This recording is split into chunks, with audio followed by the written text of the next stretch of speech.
आउज़ुबिल्लाहिमिनश्शैतानिर्रजीम बिस्मिल्लाहिर्रहमानिर्रहीम। Royal TV की तरफ से अस्सलाम वालेकुम। रॉयल टीवी एक दफ़ा फिर एक नई खबर लिए, एक नया तज्ज़िया लिए आपकी खिदमत में हाजिर है। आज की वीडियो में हम बात करेंगे कोऑर्डिनेटेड अटैक्स हुए हैं ट्विटर पर। एक बहुत बड़ा साइबर हमला हुआ है जिसकी वजह से बड़ी बड़ी शख्सियात जिनमें Joe Biden, Barack Obama, Elon Musk, Kanye West वगैरह के अकाउंट्स हैक कर लिए गए हैं। एप्पल का अकाउंट भी हैक कर लिया गया है। इस पर थोड़ी सी बात करेंगे। साथ ही साथ जनूबी बहरा चीन में जो सूरत हाल नमूदार हो रही है उसमें नेटो का क्या किरदार हो सकता है, इस पर बात करेंगे। और थोड़ी सी बात करेंगे मिस्र, सूडान और इथोपिया के दरमियान जो डैम के मामले पर तनाज़ा चल रहा है और जो कशीदगी हो रही है, इस पर थोड़ी सी बात की जाएगी। आप लोगों से गुजारिश है कि हमारे चैनल को सब्सक्राइब करने के साथ साथ बेल आइकन को भी हिट करें ताकि आप लोगों को मज़ीद नोटिफिकेशंस मिल सकें हमारी वीडियोस के मुतालिक। आज की दुनिया में एक बहुत बड़ा साइबर अटैक किया गया है। तारीख़ में ट्विटर पर इतना बड़ा हमला पहले नहीं किया गया था, जिसकी वजह से काफ़ी सारी शख्सियात जो हैं वो मुतासिर हुई हैं, जिनमें प्रेसिडेंशियल कैंडिडेट जो बाइडन भी शामिल हैं। ये एक बहुत बड़ी अहम खबर है। बराक ओबामा भी इसमें शामिल हैं। अब देखना यह है कि इसके पीछे किन ममालिक का हाथ हो सकता है। बज़ाहिर ये नज़र आ रहा है कि ये हैकर्स की कोई कार्रवाई है जिसमें बिटकॉइन का झांसा देकर लोगों को बेवकूफ़ बनाया गया है। अगर करीबन 1 लाख के या 10 लाख के करीब जो हैं वो बिटकॉइन, $1 लाख के करीब बिटकॉइन जो है उसमें उनको हासिल किया गया है। लेकिन लग ये रहा है कि इसके पीछे कुछ और मकासद हैं। एक बड़ा कोऑर्डिनेटेड अटैक किया गया है।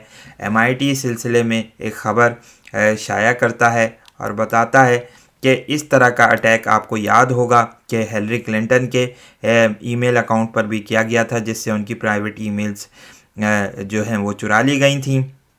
उसके बाद एक बहुत बड़ा स्कैंडल हुआ और फिर प्रेसिडेंशियल रेस में उनको शिकस्त हो गई थी। इंतखाबी मुहिम में उनको बड़ी बुरी तरीके से शिकस्त हुई और फिर वो सदारती इलेक्शन भी हार गई थी और प्रेसिडेंट ट्रंप कामयाब हो गए थे। यहाँ पर एक बहुत अहम दिलचस्प खबर यह है कि सदर ट्रंप का ट्विटर अकाउंट मुतासिर नहीं हुआ है। ट्विटर का इस बारे में कहना है कि उन्होंने सदर ट्रंप को एक खसूसी सिक्योरिटी लॉक दिया हुआ है, जिसकी वजह से वो जो इन अटैक से जो है वो महफूज है। वल्लाह आलम भी सवाब। देखते हैं कि और मज़ीद मालूमात इसमें सामने आ रही हैं। जदीद तरीके से इसका एनालिसिस किया जा रहा है और मुख्तलिफ़ आइडियाज़ पेश किए जा रहे हैं।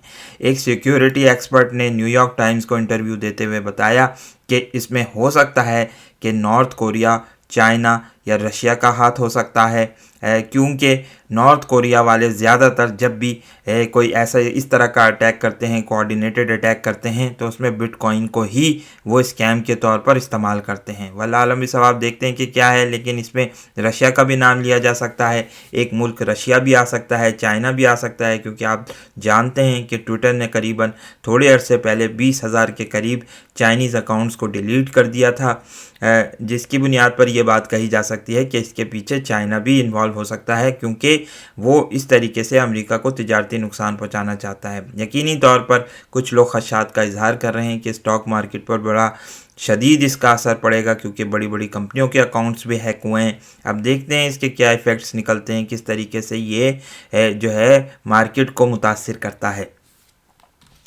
थोड़ी सी मज़ीद बात करेंगे इसके मुतालिक। जो एक्सपर्ट्स ये भी कह रहे हैं कि इन अकाउंट्स को ब्लॉक कर दिया गया है, लेकिन क्या ये अकाउंट खोल दिए जाएंगे, क्या ये अकाउंट जो है वो दोबारा हासिल किए जा सकेंगे, एक बहुत बड़ा सवाल है। सिक्योरिटी एक्सपर्ट्स के हवाले से वही इसका जवाब दे सकते हैं।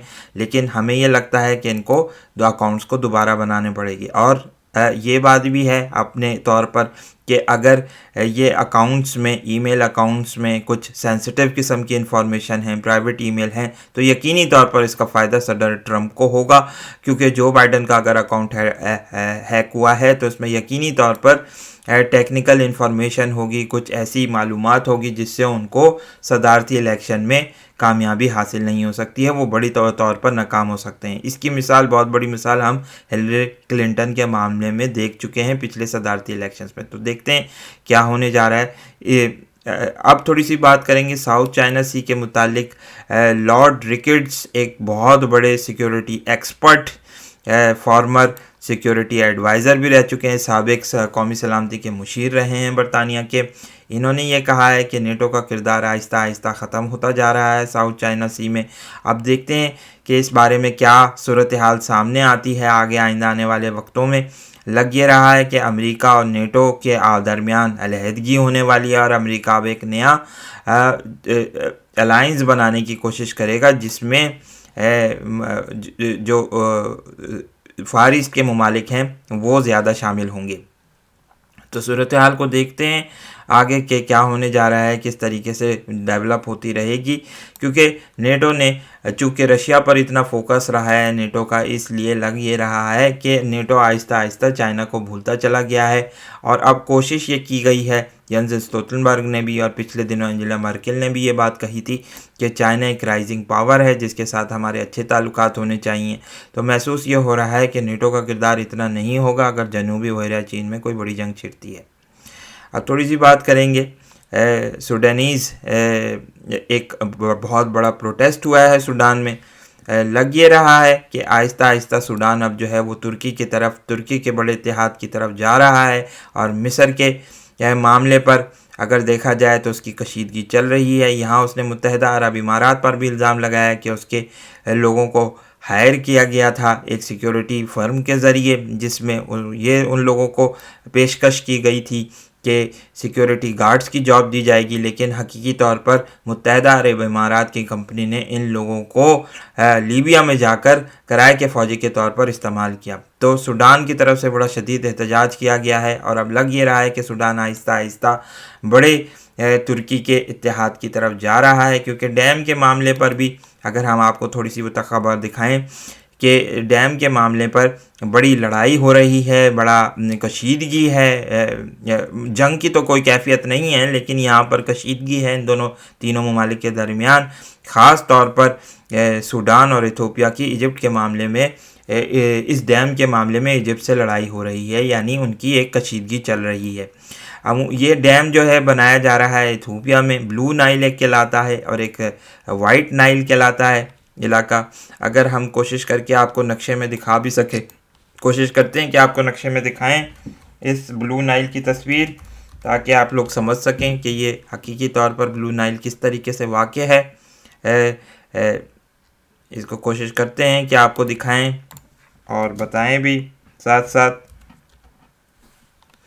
कि ये हकीकी तौर पर ये जब ये ब्लू नाइल जो है ये इथोपिया से निकलता है और फिर ये सूडान के करीब आकर, खुर्तूम के करीब आकर ये वाइट नाइल में मिल जाता है, जिसके मुतालिक कुरान पाक में भी आया है कि मजमाउल बहरैन, यानी उस जगह पर जहाँ ये दोनों दरिया मिल जाते हैं। इस पर थोड़ी सी जो है आपको तस्वीर भी दिखाते हैं, कोशिश करते हैं कि मज़ीद इसको साफ़ करके दिखा सकें आपको। हम ये देख सकते हैं आप तस्वीर कि ये ब्लू नाइल जो है ये यहाँ से निकलता है इथोपिया से। अब यहाँ करीब जो है एक डैम बनाया जा रहा है ताकि इस पानी को रोका जा सके, क्योंकि इथोपिया की ज़रूरियात बढ़ रही हैं। इथोपिया आहिस्ता आहिस्ता तरक्की कर रहा है क्योंकि जमहूरियत की वजह से वहाँ पिछले दिनों काफ़ी ज़्यादा तरक्की हुई है। तो इस वजह से इसका सूडान के साथ भी थोड़ा सा मामला चल रहा है, साथ ही साथ मिस्र भी, क्योंकि मिस्र को ही ये दरियाए नील पानी सप्लाई करता है। यहाँ पर बहुत इंटरेस्टिंग बात आपको बताएं कि दुनिया का वाहिद दरिया है दरियाए नील जो जनूब से निकलता है और शुमाल की तरफ जाता है। ये बहुत ही अहम बात है क्योंकि अमूमी तौर पर ज़्यादातर दरिया जैसे कि दरिया सिंध और दीगर दूसरे दरिया अमेज़न वगैरह ये शुमाल से निकलते हैं और जनूब की तरफ बहते हैं।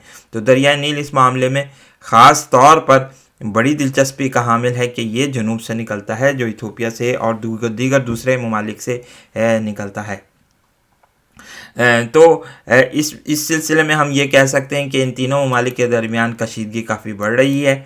और चूँकि ये चाहता है कि ये डैम तामीर करे, लेकिन इथोपिया इस अरसे में काफ़ी अरसे से इस डैम को बनाने में लगा हुआ है, लेकिन अब ये लग रहा है कि इस मामले पर मज़ीद कशीदगी हमें होती हुई इस इलाके में नज़र आएगी। देखते रहेंगे कि क्या डेवलपमेंट हो रही है। लग ये रहा है कि सूडान आहिस्ता आहिस्ता तुर्की के बड़े इत्तेहाद की तरफ जा रहा है, जो कतर की तरफ हो सकता है। इथोपिया का मामला थोड़ा सा दिलचस्प रहेगा क्योंकि इथोपिया सरकारी तौर पर एक ईसाई मुल्क है, तो उसकी ये जो बात होगी वो क्यों होगी, किस तरफ जाएगी, ये देखते हैं। लेकिन यहाँ पर आपको बताएं कि इथोपिया का भी एक चर्च है जो एक बिल्कुल ही थोड़ा सा मुख्तलिफ चर्च है, जिसे आप कॉप्टिक क्रिश्चियंस कह सकते हैं। मिस्र में भी इसके काफ़ी मानने वाले हैं। ये कॉप्टिक क्रिश्चियन जो किप्ती ईसाई हैं, ये हकीकी तौर पर काफ़ी हद तक मुख्तलिफ हैं जो कैथोलिक से, प्रोटेस्टेंट से, ऑर्थोडॉक्स क्रिश्चियन से।